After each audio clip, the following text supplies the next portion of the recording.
Hi, in this video we'll see how to create a secondary axis.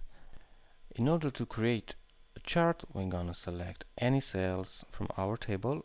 Again, go to Insert and choose a column chart.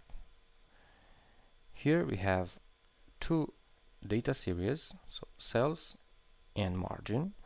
But as you can see, the margin, because the values are different scale and format, cannot be shown on this chart because they are very small, and we have the vertical axis for the cells where we have big values.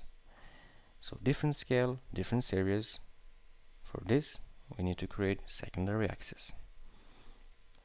Now if we go on the right click of our chart type, we can go on the combo, where Excel gives us the possibility to see the series name, and for each one we can select a secondary axis.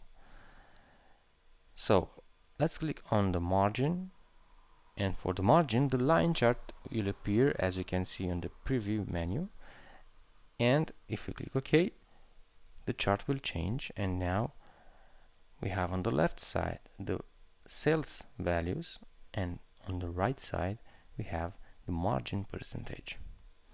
So we have for food category the biggest volume of sales and also the biggest value, the biggest percentage of margin.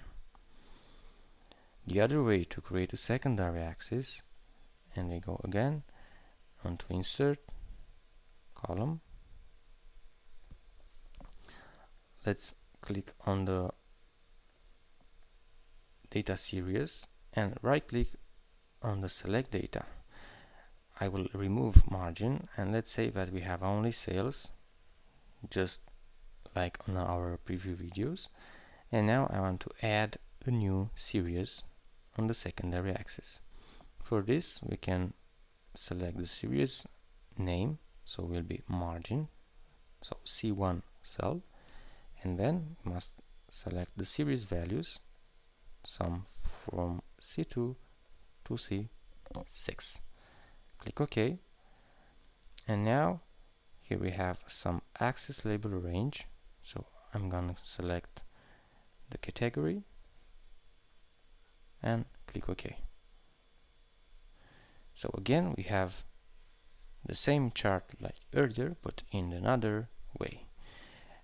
If I'm going to select the margin, here is the legend, but I'm going to right click Format Data Series, and Format Data Series menu we have the series margin, and now I'm gonna select secondary axis. I'm gonna close this window, and now on the chart type I'm gonna change the margin to the line, and here we go. Now we have the same chart but on the different ways created. And now we can insert some title, going to axis title, and we can add on the primary or secondary, or we can insert different, let's say, elements for our chart. So we have sales versus margin.